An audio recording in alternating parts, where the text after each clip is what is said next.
à admirer nulle part ailleurs. Alors là, on est sur une belle floraison de primes-verts marginés. Tout à fait une fleur qu'on ne retrouvera que sur le massif du Mercantour.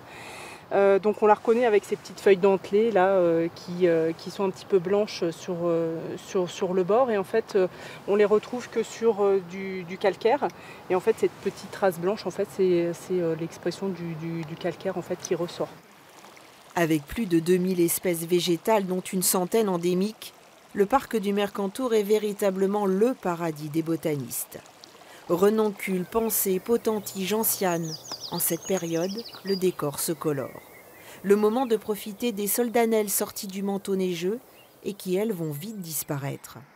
Grâce à ses 2700 mètres de dénivelé et ses influences autant méditerranéennes qu'alpines, le parc offre une mosaïque de milieux naturels sans pareil.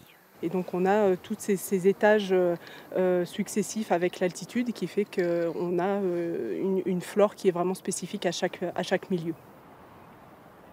Là, sous nos yeux, presque à nos pieds, dans une autre vallée, un bouquetin adulte, puissant, encore couvert de sa fourrure hivernale, nous observant de son œil mordoré.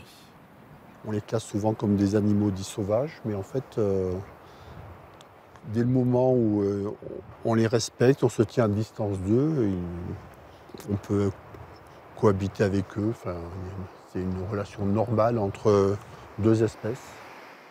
Et cela alors qu'il y a 40 ans, le bouquetin était ici en voie de disparition.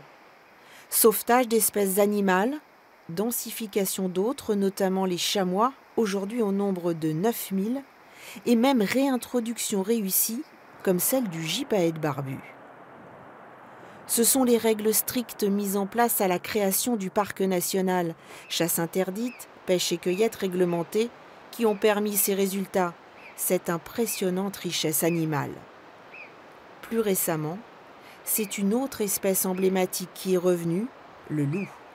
Un loup dont on peut voir facilement la trace et qu'une accompagnatrice en montagne a par exemple photographié cet hiver. Pour les responsables du parc, le signe que tout est rentré dans l'ordre. Le loup est arrivé aussi parce qu'il y avait une faune disponible, enfin son repas finalement, il faut le dire clairement, c'est-à-dire qu'on a vraiment des liens entre la croissance des populations d'ongulés et la présence du loup. Donc voilà, c'est un équilibre qui s'est trouvé et que le loup soit dans le Mercantour aujourd'hui, on va dire que c'est normal et c'est une juste progression dans la présence de ces espèces-là. Aujourd'hui, les observateurs les plus assidus parlent même d'un retour prochain du lynx. Depuis 2007 et le début d'un inventaire généralisé de la biodiversité, les scientifiques n'ont cessé de trouver des espèces jusqu'alors inconnues et ils sont persuadés n'être pas au bout de leurs recherches.